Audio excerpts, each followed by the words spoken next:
Monsieur le Président de la République française, Messieurs les chefs d'État et de gouvernement, Mesdames et Messieurs les chefs de délégation, Mesdames et Messieurs, je voudrais de prime abord remercier le président Emmanuel Macron pour l'invitation qu'il a bien voulu m'adresser afin que je prenne part au 80e anniversaire du débarquement de Provence. Je voudrais le remercier également pour l'accueil chaleureux qui nous a été réservé, ma délégation et moi. Je salue ensuite votre présence ici. Vous tous qui avez effectué ce déplacement, pour vous retrouver en ce lieu inauguré en 1964 par le général de Gaulle, alors président de la République, en présence de nombreux combattants de France et d'Afrique, à l'occasion du 20e anniversaire de ce même débarquement de Provence. La nécropole nationale de Boulouris est un endroit chargé d'histoire, un lieu du souvenir, un lieu de douleur, un lieu de recueillement qui nous parle et nous interpelle sur l'avenir du monde. De nombreux soldats ont ici à Saint-Raphaël, comme sur les autres terres de Provence, comme en Normandie et comme ailleurs en Europe, donné leur vie pour combattre l'occupation, pour sauver la liberté, en formant une formidable chaîne de solidarité. Aujourd'hui encore, nous sommes là pour nous souvenir de leur vaillance, pour convoquer le souvenir d'une guerre du passé pour la liberté et rendre à ces héros un hommage appuyé. Messieurs les chefs d'État et de gouvernement, Mesdames et Messieurs, les milliers d'hommes qui, sous la direction du général de Lattre de Tassigny, ont combattu avec bravoure étaient pour un grand nombre originaires de tout l'empire colonial français, qui venaient entre autres de l'Afrique subsaharienne. C'est dire que la contribution de l'Afrique a été significative pour rompre les chaînes de l'occupation allemande. Une occupation dure, une occupation liberticide dont les troupes avaient reçu ordre de tenir jusqu'à la dernière cartouche. Le ralliement des territoires de la France libre a en effet constitué un enjeu majeur pour l'apport à la victoire finale a été significatif. C'est entre autres dans le but de lever les troupes en Afrique, alors considérée comme base potentielle d'une reconquête de l'Europe, que le colonel Leclerc est missionné au Cameroun. Le ralliement du Cameroun, l'un des tout premiers, est aussitôt obtenu dès le 27 août 1940, ce qui a fait dire au général de Gaulle, et je cite, que le Cameroun vient de prendre une belle décision et de donner un exemple magnifique. Fin de citation. La rapidité de ces ralliements permet au général de Gaulle de démontrer à ses alliés la réalité d'une France combattante. Les troupes dont le colonel Leclerc prend ainsi le commandement comptent beaucoup d'hommes issus de l'Afrique équatoriale française et du Cameroun. C'est de la ville de Douala que partent les expéditions, qui plus tard ont constitué la colonne Leclerc. Les faits d'armes de cette colonne sont nombreux. Ils passent par la Tunisie, dès 1942, puis par la Sicile en Italie et par la Corse ensuite, sans omettre le Tchad. Partout où les combats les ont menés, ces valeureux soldats venus d'Afrique occidentale ou de l'Afrique équatoriale, de Madagascar ou de l'océan Indien se sont magnifiquement illustrés. Ils ont, en revanche, payé un très lourd tribut pour la victoire.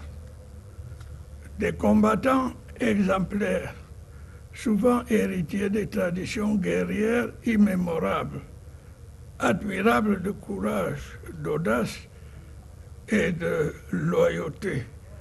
Ils ont été les artisans de la victoire. Leur sang est à jamais mêlé à d'autres sangs pour que l'étendard de la France et de ses alliés soit définitivement couronné de gloire. En ce jour du souvenir, nous leur devons un immense respect. Messieurs les chefs d'État et de gouvernement, Mesdames et Messieurs, il n'y aurait pas eu de victoire alliée sans l'alliance sacrée des volontaires, sans la contribution des autres peuples, sans les étrangers, sans les Noirs et autres tirailleurs. Cette lutte a été menée ensemble pour défendre les valeurs et les idéaux universels de paix et de justice. Elle exprimait une vision de l'homme et du monde qui nous est commune. Au nom de celle-ci, nous avons ensemble combattu côte à côte. Cette vision était respectueuse de nos différences, respectueuse de l'infinie diversité des hommes, des cultures, des religions, des civilisations. Cette vision-là reconnaît à chacun de nous un droit égal à la dignité. La solidarité exemplaire qui a ainsi prévalu reste et demeure une leçon précieuse que nous devons perpétuer et transmettre aux générations futures afin d'éviter les erreurs commises par le passé. J'ai pour ma part la conviction que la solidarité internationale et une meilleure prise en compte des attentes et des intérêts d'autres pays, particulièrement ceux du Sud, ramènerait dans le monde d'aujourd'hui une plus grande paix. C'est aussi cela le sens de notre présence ici.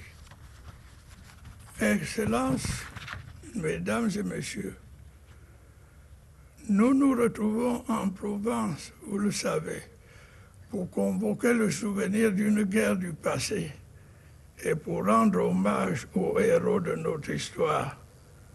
Seulement, la guerre que l'on pensait à jamais éloignée frappe de nouveau aux portes de l'Europe.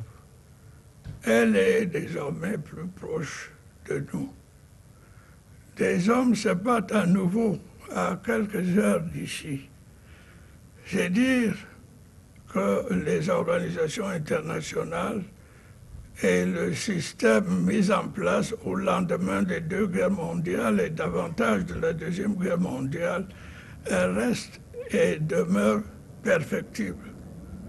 Oui, les fantômes de l'esprit de revanche, la violation flagrante de la souveraineté des États, l'intolérable mépris des peuples ressurgissent du passé pour s'imposer dans notre quotidien. Le droit international diversement interprété, l'instrumentalisation des droits de l'homme, l'oubli ou le défi des autres guerres, la volonté permanente de dominer, d'exploiter, de construire un monde à son unique avantage, sont entre autres les ombres qui nous guettent aujourd'hui et dont notre présence ici devrait révéler la lueur. Cette commémoration doit aussi pouvoir mettre en exergue notre responsabilité collective dans la préservation de la paix et de la liberté dans le monde. Il nous faut trouver des réponses aux questions et causes qui sont le terreau du terrorisme, de l'injustice, de la crise de confiance qui s'observe vis-à-vis du multilatéralisme pour espérer faire vivre la concorde et rendre le monde plus sûr. Presque partout, la grande question reste et demeure de savoir si nous devons capituler devant le pessimisme de l'inévitabilité de la guerre ou si nous pouvons encore bâtir un avenir plein d'espoir où les guerres appartiendront définitivement à l'histoire. Malheureusement, la géopolitique et la géostratégie mondiale restent dominées par la course aux armements. La construction des blocs fait son retour. La guerre froide dont la chute du mur de Berlin a sonné le glas est à nouveau d'actualité. De nouveaux acteurs, à l'instar des sociétés paramilitaires privées, agissent ça et là. Et la guerre se fait désormais par procuration.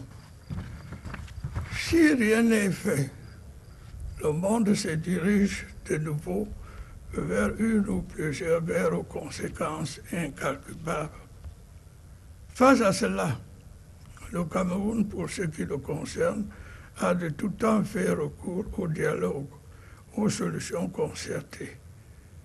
Il a fait de la résolution pacifique des différends la clé de sa démarche pour faire échec à la guerre et résoudre des conflits. En définitive, je veux ici saluer l'organisation de cette commémoration qui constitue une excellente occasion d'encouragement de la solidarité entre les nations pour construire la paix et faire face ensemble aux grands problèmes de notre temps. Je vous remercie de votre aimable attention.